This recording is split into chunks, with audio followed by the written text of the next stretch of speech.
नमस्कार, डेली 24 भारत देख रहे हैं आप। मैं हूं आपके साथ साहिल धुलिया। बुलेटिन की शुरुआत करेंगे।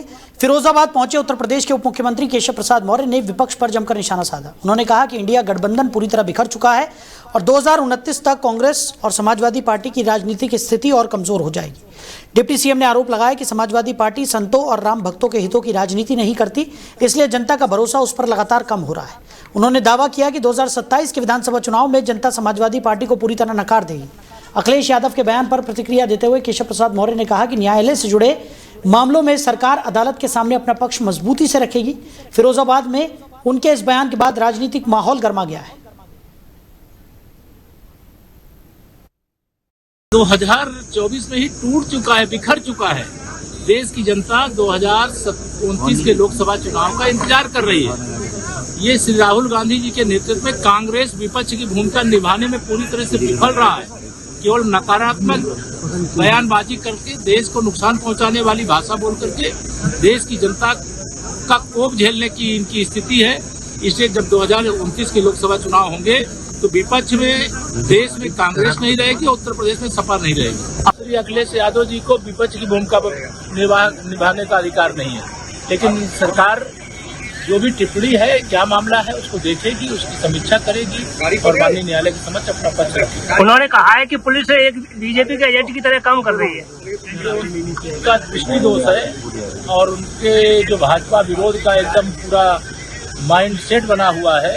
जिनका समर्थन करते हैं उनकी नैया डूब जाती है, सपा की नैया डूबने वाली है 2027। संजय प्रसाद जी पर टिप्पणी की है। हाईकोर्ट का मामला है। मैं उससे इतना ही कहूँगा कि जो भी मामला होगा उसको हमारे जो सरकार के अधिवक्ता देखेंगे और माननीय न्यायालय के सामने अपना पक्ष रखेंगे। समाजवादी पार्टी कभी संतों की, कभी भगवान के भक्तों की सगी हो ही नहीं सकती। जिसने लाठी चलवाई संतों पर, राम भक्तों पर गोली चलवाई, जिसने तुष्टिकरण की घटिया गिनौनी राजनीति की, उससे अगर आप यह अपेक्षा करो कि वो संतों की सेवा करेंगे, ये वोट बैंक की राजनीति करने के लिए ये इनका मतलब ऐसा चेहरा है, दोगला चेहरा है। वहीं उत्तर प्रदेश में आज से बहुप्रतीक्षित पुलिस कांस्टेबल भर्ती परीक्षा शुरू हो गई है। इस भर्ती अभियान के तहत 32,679 पदों पर चयन किया जाएगा, जिसके लिए प्रदेश भर से करीब 28.86 लाख अभ्यर्थियों ने आवेदन किया है। परीक्षा 8, 9 और 10 जून को 2 पालियों में आयोजित की जा रही है। इतनी बड़ी संख्या में अभ्यर्थियों की भागीदारी को देखते हुए राज्य सरकार, पुलिस भर्ती एवं प्रोन्नति बोर्ड और जिला प्रशासन ने व्यापक व्यवस्थाएं की है।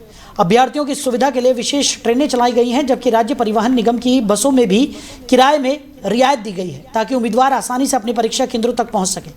परीक्षा केंद्रों पर सुरक्षा के कड़े इंतजाम किए गए हैं। बायोमेट्रिक सत्यापन, सीसीटीवी निगरानी और फ्लाइंग स्क्वाड की व्यवस्था की गई है, ताकि परीक्षा को पूरी तरह निष्पक्ष और पारदर्शी बनाया जा सके।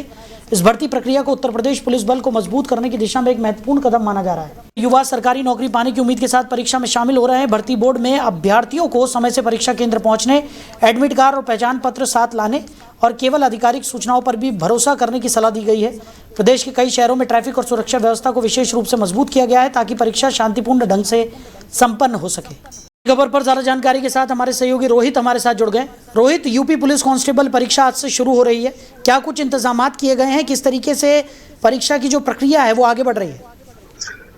यूपी में जो कहा जाए चुनाव, जो हमारा जो यूपी बोर्ड का जो भी कहा जाए पुलिस भर्ती का परीक्षा का केंद्र बनाया गया है, वो तकरीबन माना जाए कि 2 पालियों में जो परीक्षा होनी है वो सूची के 32,689 पदों की भर्ती, जिसमें 28,65,000 आवेदन किए गए हैं। हर एक पाली में 4,90,000 अभ्यर्थी बैठने की आशंका जताई जा रही है। रोहित, जिस तरीके से परीक्षाओं को लेकर कई तरह के सवाल यहाँ पर इस वक्त पूरे देश भर में खड़े हो रहे हैं, उस बीच यूपी पुलिस कांस्टेबल की ये परीक्षा हो रही है और सुरक्षा के भी व्यापक इंतजाम वहां पर किए गए होंगे। किस तरीके के इंतजाम देखने को मिल रहे हैं? प्रशासन की क्या कुछ तैयारियां देखने को मिल रही हैं?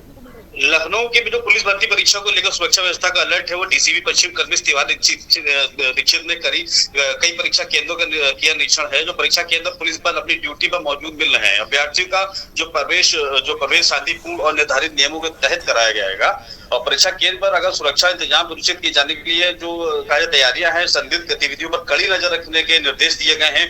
पुलिस कर्मी हो या अभ्यर्थियों के साथ सहयोग, जो कहा जाए जो भी आने जाने का जो भी उनका रखरखाव है, उसमें अच्छा व्यवहार करने के निर्देश दिए गए हैं। परीक्षा केंद्रों के आसपास कानून व्यवस्था, ट्रैफिक व्यवस्था पर विशेष निगरानी दी जा रही है। लखनऊ पुलिस शांति और निष्पक्ष परीक्षा कराने के लिए भी दावा कर रही है। चलिए रोहित, हमारे साथ जुड़ने के लिए और इस तमाम जानकारी के लिए आपका बहुत शुक्रिया। तो यूपी पुलिस कांस्टेबल परीक्षा आज से शुरू हो गई है। 32,679 पदों के लिए 28.86 लाख अभ्यर्थी ये परीक्षा देंगे और परीक्षा के मद्देनज़र विशेष ट्रेनें और बसों के किराए में भी छूट दी गई है। 3 दिन तक भर्ती परीक्षा संचालित की जाएगी। तो चाक चौबंद सुरक्षा व्यवस्था के बीच ये परीक्षा होगी। 3 दिन तक ये परीक्षा चलेगी। आज से इस परीक्षा की शुरुआत हो गई है।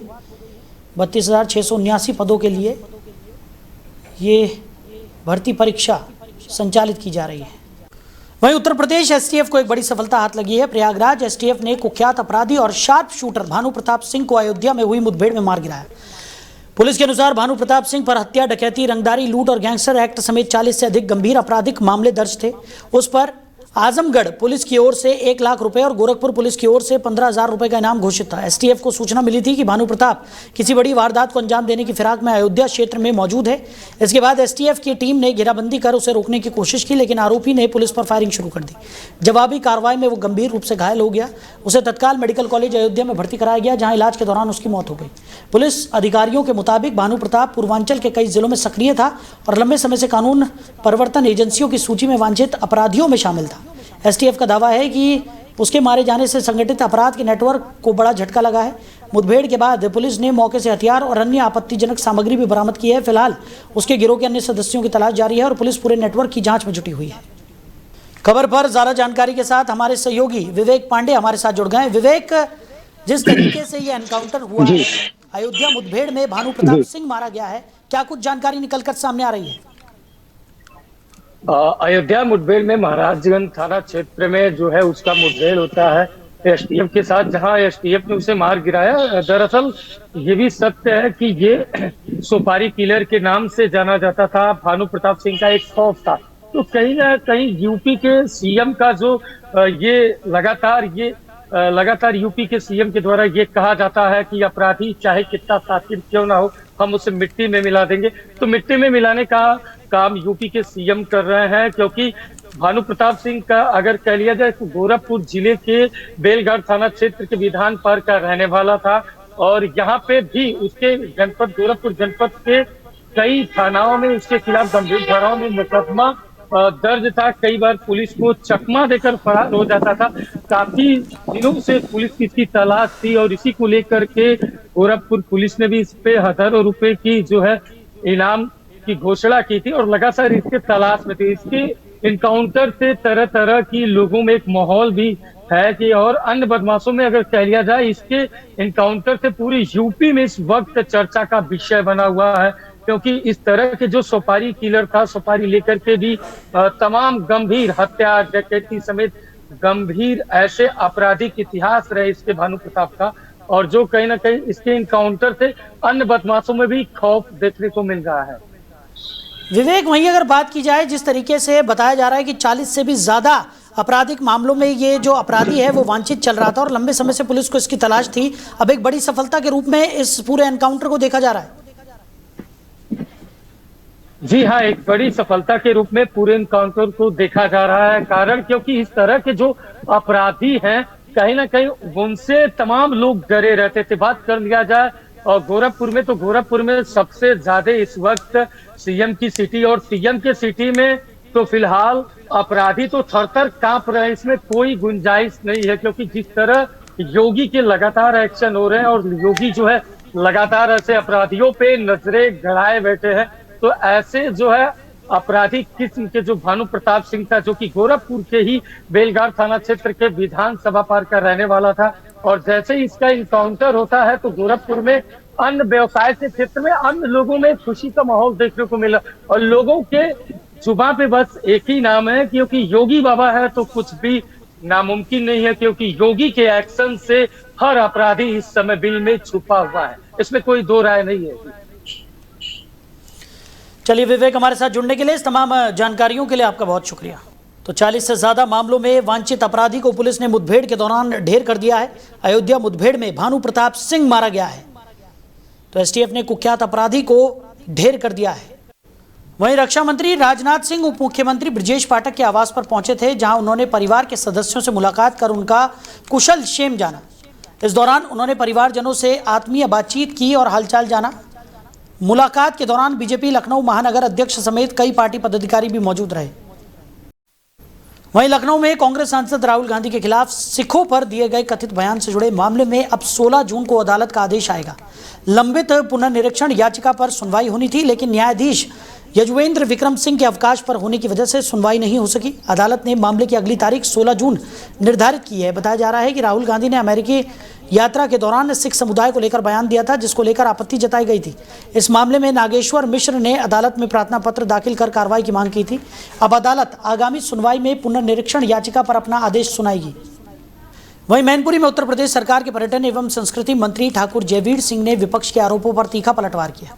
उन्होंने केंद्र सरकार पर देश का सोना बेचने के लगाए जा रहे आरोपों को पूरी तरह बेबुनियाद बताते हुए कहा कि रिजर्व बैंक के गवर्नर इस मामले में पहले ही आधिकारिक बयान दे चुके हैं। मंत्री ने साफ कहा कि देश से 1 ग्राम सोना भी बाहर नहीं गया है और विपक्ष केवल जनता को गुमराह करने के लिए अफवाह फैला रहा है।